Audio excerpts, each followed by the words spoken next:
সরকারি চাকরিতে কোটা সংস্কারের দাবিতে আন্দোলন করছেন সাধারণ শিক্ষার্থীরা। এই আন্দোলনে এখন উত্তাল সারা দেশ। প্রথম দিকে আন্দোলন শান্তিপূর্ণভাবে চললেও পরে ছাত্রলীগের হামলায় তার সহিংসতায় রূপ নেয়। সংঘর্ষে দেশব্যাপী বেশ কজন নিহত হবার পাশাপাশি আহত হয়েছেন কয়েকশো ছাত্রছাত্রী। সব মিলিয়ে উদ্বিগ্ন অভিভাবকরা। এদিকে শিক্ষার্থীদের উপর হামলা ও হত্যাকাণ্ডের ঘটনায় এবার প্রতিক্রিয়া জানিয়েছে জাতিসংঘ। গভীর উদ্বেগ জানিয়ে কি বার্তা দিল তারা, জানাচ্ছেন এসআই রাজ। কোটা ইস্যুতে চলমান আন্দোলনে সাধারণ শিক্ষার্থীদের উপর হামলা এবং সহিংসতার ঘটনায় যুক্তরাষ্ট্র ও অ্যামনেস্টি ইন্টারন্যাশনালের পর এবার প্রতিক্রিয়া জানিয়েছে জাতিসংঘ।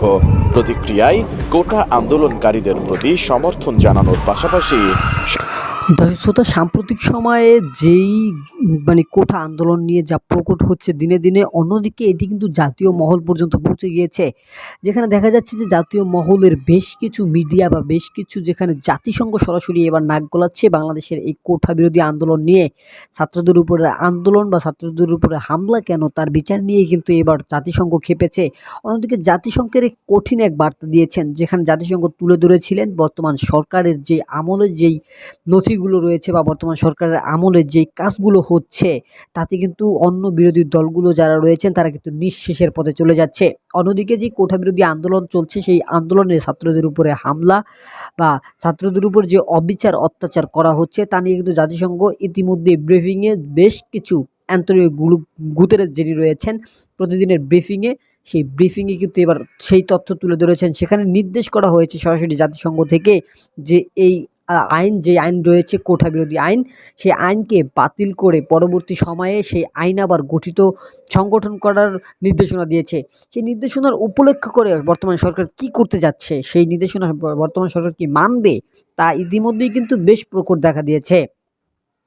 অন্যদিকে বর্তমান সরকার মাননীয় প্রধানমন্ত্রী যিনি রয়েছেন, তিনি কিন্তু ইতিমধ্যেই বেশ কিছু আলোচনা কিন্তু করেছেন। কালকে যে ভাষণ দিয়েছেন, সেই তার ভাষণের মধ্যে সুস্পষ্ট একটি বিষয় ফুটে উঠেছে। আপনারা খেয়াল করলে বা যদি পুরো ভিডিওটি দেখেন তাহলে অবশ্যই বুঝতে পারবেন।